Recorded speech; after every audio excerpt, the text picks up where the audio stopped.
برسانے کے لیے نہیں آیا ہوں، میں یہاں پر آیا ہوں، میری بات کو سنو، شاید یہ میری زندگی کی آخری تقریر ہو جائے، مگر میں تم کو بتا رہا ہوں جب تک ہم زندہ رہیں گے ظالم سے مقابلہ کریں گے، جب تک ہم زندہ رہیں گے مظلوموں کا ساتھ دیں گے، جب تک اللہ ہم کو زندہ رکھے گا ہم کمزوروں کا ساتھ نہیں چھوڑیں گے، چاہے کمزور کسی مذہب کا ہو، کمزور ہوتا ہے۔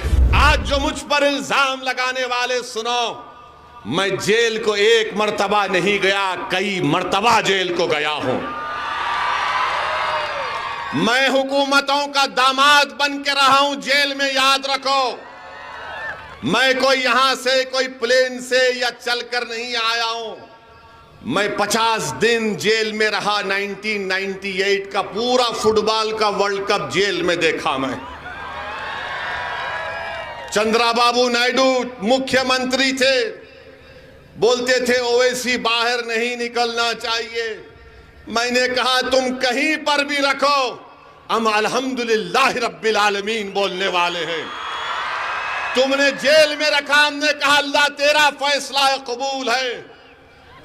جیل میں 50 دن ہم کو رکھے، اور الحمدللہ جب بیل ہوئی تو بیل کا کنڈیشن یہ لگایا گیا کہ اویسی بھاشن نہیں دے گا۔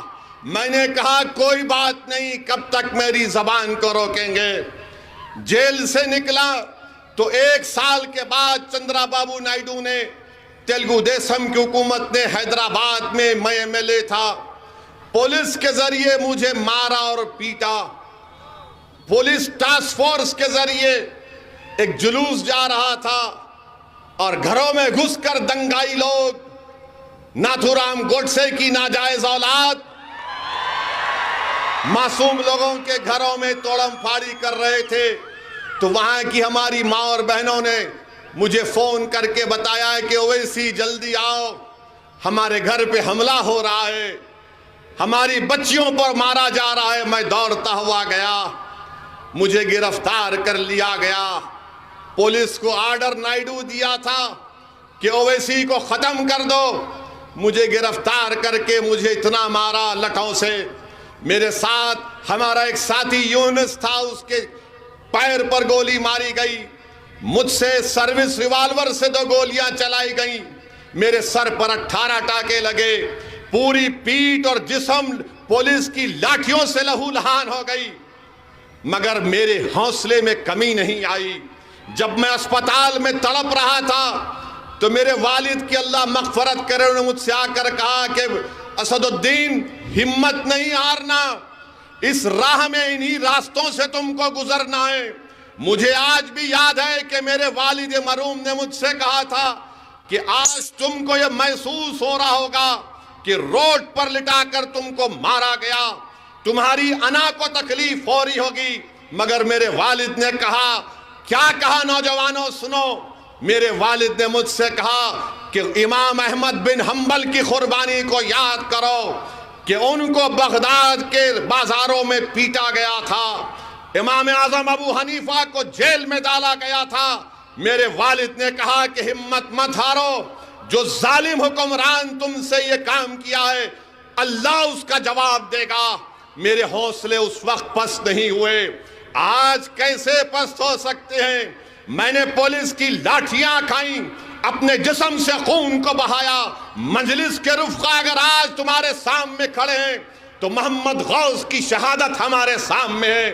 ارے ہم قربانیاں دے کر آئے ہیں، ہم ان کانگریسیوں کی طرح ایئر کنڈیشن کمروں میں بیٹھ کر یا پلین سے اتر کر سیاست نہیں کرتے۔